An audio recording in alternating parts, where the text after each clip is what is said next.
अस्सलामुअलैकुम, आप देख रहे हैं एवन टीवी और मैं हूं मुनीबा अख्तर। और मैं हूं अनीसा खालिद। शामिल करेंगे न्यूज़ हेडलाइंस। बलूचिस्तान में दहशतगर्दों ने गैर इंसानी ज़रा इस्तेमाल किया है। रियासत अमन दुश्मनों के खिलाफ फैसला कुन कार्रवाई करें। कौमी असम्बली में मजम्मती करारदाद मुत्तफ़िक़ा तौर पर मंजूर। बैरूनी और अंदरूनी सहूलतकारों के खिलाफ हंगामी इक़दामात का मुतालबा। हमले नाकाम बनाने पर सिक्योरिटी फोर्सेस को खराज तहसीन।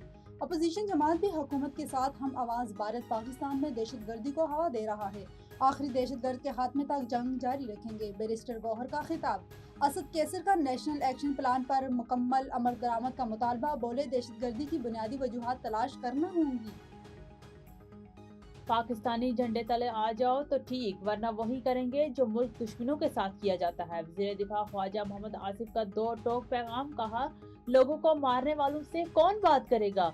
कुछ बलोच लीडर दिल्ली में बैठे हैं, वहां अपना इलाज करवाते हैं। कलभूषण की पाकिस्तान में मौजूदगी दहशतगर्दी का नाकाबिले तरदीद सबूत। इंडिया मार कर हक में शिकस्त का बदला लेना चाहता है। भारत और अफगानिस्तान दोनों को मुंह की खानी पड़ेगी।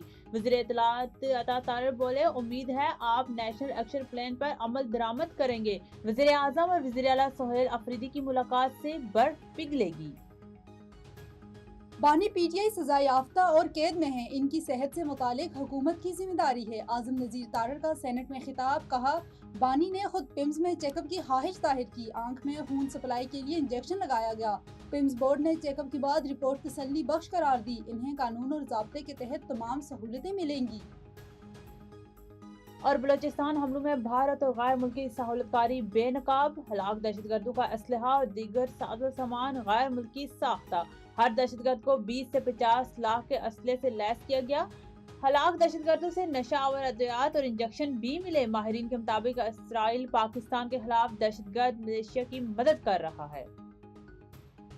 हेडलाइंस आपने जानी, नजर डालेंगे तफसीली खबरों पर। रहीम जरहान रेस्क्यू 1112 की जानिब से शहर के वस्त में वाक़ई हाई राइज शॉपिंग प्लाजा में मॉक एक्सरसाइज का इनेकाद किया गया। डिप्टी कमिश्नर जहीना नूरचिपा ने मॉक एक्सरसाइज का मुआयना किया। तफसीलात के मुताबिक रहीम जरहान रेस्क्यू 1112 के जवानों की पेशा वाराना महारत और बर वक्त रिस्पॉन्स का अमली मुजाहिरा हाई राइज बिल्डिंग में फायर सेफ्टी आलात और एमरजेंसी इनखला इंतजामात का जायजा लिया गया। District emergency officer doctor Adil Rahman ने मॉक एक्सरसाइज पर ब्रीफिंग दी। जिले की तमाम हाई राइज बिल्डिंग्स में फायर सेफ्टी कानून पर अमल दरामद यकीनी बनाया जाए। शहरियों की जान माल का तहफ़्फ़ुज़ ज़िला इंतजामिया की अव्वलीन तरजीह है। हाई राइज बिल्डिंग में फायर सेफ्टी आलात, फायर अलार्म सिस्टम, एमरजेंसी इनखला के रास्तों, सेफ्टी साइन बोर्ड्स की मौजूदगी यकीनी बनाई जाए। हाई राइज इमारतों, अवामी मकामात में फायर सेफ्टी इंतजामात को यकीनी बनाना नागुज़ीर है। तमाम कमर्शियल प्लाजा मालिकान फायर सेफ्टी कानून पर मुकम्मल अमल दरामद यकीनी बनाए। रेस्क्यू 1112 किसी भी हंगामी सूरत हाल से निपटने के लिए हिमा वक्त तैयार है। मशकों का मकसद रेस्क्यू अमले की इस्तेदाद कार में मजीद बेहतरी लाना और आवाम में आगाही पैदा करना है। जिला भर में हाई राइज बिल्डिंग्स, बाजारों, मार्केट्स और अवामी मकामात पर हिफाजती इकदाम किए जा रहे हैं। तहसील गुजरहान के इलाके दौलताला से खबर शामिल करते हैं, जहां पर मरकजी प्रेस क्लब दौलताला के सालाना इंतखाबात 2026 मुकम्मल हो गए। इंतखाबात में सीनियर सहाफ़ी मोहम्मद नजीब जराल सदर, राजा हलाक अहमद जनरल सेक्रेटरी और नुमाइंदा A1 TV राजा अबू बकर अनायत जॉइंट सेक्रेटरी मुंतखब हुए। इंतखाबात के मौके पर मारूफ सियासी, समाजी, सहाफती शख्सियात ने भरपूर शिरकत की और तमाम नौ मुंतखब अहदेदारान को मुबारकबाद पेश की। तकरीब से मुकर्रिरीन ने खिताब करते हुए मरकजी प्रेस क्लब दो ताला के किरदार को सराहते हुए कहा कि आज़ाद, जिम्मेदाराना और बावकार सहाफती माशरती इस्लाह और जमहूरी इस्तेहकाम की ज़मीन है। मुकर्रिरीन ने उम्मीद जाहिर की कि नौ मुंतखब क़यादत सहाफती इक़दार को फ़रोग़, सहाफ़ियों के हकूक़ के तहफ़्फ़ुज़ और इलाक़ाई मसाइल को मौसर अंदाज में उजागर करने के लिए भरपूर किरदार अदा करेगी। कराची जौहर कम्प्लेक्स यूनियन के सदर मोहम्मद आलिम मीरानी ने दीगर अहदेदारान गुलाम मुस्तफ़ा चांडियो, अनीस मेमन, मुबारक भट्टी, इमामुद्दीन मिक्सी, मुनीर अहमद जमानी और दीगर के हमरा प्रेस कॉन्फ्रेंस करते हुए कहा कि इलेक्ट्रिक के एहलकारों की ज्यादतियां दिन ब दिन बढ़ती जा रही हैं, जो जौहर कम्प्लेक्स को 24 घंटों में सिर्फ 2 घंटे बिजली फराहम कर रहे हैं। बिजली न होने के बायस रहायशी शदीद मुश्किलात का सामना कर रहे हैं और अजाब ज़दा जिंदगी गुजारने पर मजबूर हैं। उन्होंने कहा कि रिश्वत न देने पर के इलेक्ट्रिक के एहलकार जानबूझकर लोड शेडिंग कर रहे हैं, जबकि जौहर कम्प्लेक्स में बिजली की मोटरों के बिल न होने के बावजूद हमसे लाखों रुपए बिल वसूल किए जा रहे हैं।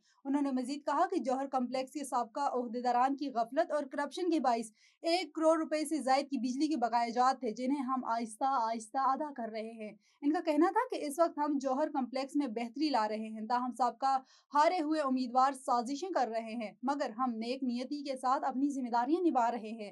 انہوں نے کے الیکٹرک کے اعلیٰ حکام سے مطالبہ کیا ہے کہ جوہر کمپلیکس میں 24 گھنٹوں میں 22 گھنٹے کی مصنوعی لوڈ شیڈنگ کا نوٹس لیا جائے۔ بہاولپور سب انسپکٹر رینک پر ترقی پانے والے افسران کے اعزاز میں ڈی پی او آفس میں تقریب کا انعقاد کیا گیا۔ ڈی پی او رانا عبدالوہاب نے سب انسپکٹر رینک پر ترقی پانے والے افسران کی پروموشن بیچ لگا دیے۔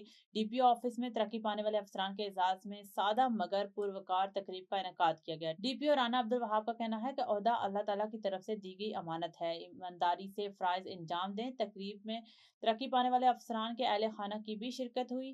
خوشی کے لمحات ایس پی انویسٹیگیشن سید جمشید علی کی ترقی پانے والے افسران کو مبارکباد۔ ڈی پی او بہاولپور کی افسران سے پیشہ ورانہ صلاحیتیں مزید بہتر بنانے کی ہدایت۔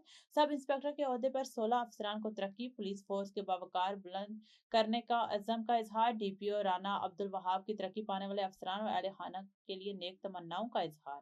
اور اب چلتے ہیں کراچی کی طرف، جہاں سے ہمارے سٹی رپورٹر مشتاق الرحمان زاہد کی رپورٹ کے مطابق سیکرٹری ترقی نسواں سندھ راشد احمد زرداری سے کر انٹرنیشنل آرگنائزیشن کے وفد نے ملاقات کی۔ ملاقات میں اسسٹنٹ کنٹری ڈائریکٹر پروگرامز گل سیدہ، ٹیم لیڈ عارف تبسم اور دیگر شامل تھے۔ ملاقات میں کیئر آرگنائزیشن کے تحت جاری آواز پروگرام سے متعلق تفصیلی گفتگو ہوئی۔ محکمہ ترقی نسواں سندھ کے اشتراک سے صوبے میں گھریلو صنفی تشدد اور کمیونٹی شراکت داری پر کام کرنے پر اتفاق ہوا اور صوبے کی عوام کو ان کی دہلیز پر سہولیات فراہم کرنے کے لیے اقدامات کرنے پر غور ہوا۔ انہوں نے کہا ہے کہ خواتین کی فلاح و بہبود کے لیے مناسب کاروبار اور ای کامرس پر کام جاری ہے۔ وفد نے حکومت سندھ بالخصوص محکمہ ترقی نسواں کی خواتین کی بہبود سے متعلق اقدامات کی تعریف کی۔ انہوں نے کہا کہ خواتین کی ترقی اور معاشی استحکام سے متعلق سندھ دیگر صوبوں سے زیادہ فعال ہے۔ ملاقات میں ڈپٹی سیکرٹری خالد ملک، ڈپٹی ڈائریکٹر طاہر بھی موجود تھے۔ ملاقات کے اختتام پر سیکرٹری راشد احمد زرداری نے وفد کی روایتی اجرک اور سندھی ٹوپی بھی پیش کی۔ جھرک رورل ہیلتھ سینٹر میں مبینہ بد انتظامی مرف میں مقررہ کردہ ایم ایس کے خلاف احتجاج، فوری برطرفی کا مطالبہ۔ ٹھٹھہ میں ڈسٹرکٹ بیورو چیف ممتاز علی سمو کی رپورٹ کے مطابق جی اے سندھ محاذ کے ضلعی رہنما امجد شورو کی قیادت میں عوامی پریس کلب ٹھٹھہ کے بعد جھرک رورل ہیلتھ سینٹر کے ایم ایس عبدالجبار میمن کے خلاف احتجاجی مظاہرہ کیا گیا۔ مظاہرین نے نعرے بازی کرتے ہوئے ایم ایس کو فوری طور پر ہٹانے کا مطالبہ کیا ہے۔ مظاہرین کا کہنا تھا کہ جھرک رورل ہیلتھ سینٹر اس وقت ایک نجی این جی او مرف کی زیر انتظام ہے اور موجودہ ایم ایس عبدالجبار میمن مرف کی جانب سے مقرر کیا گیا ہے۔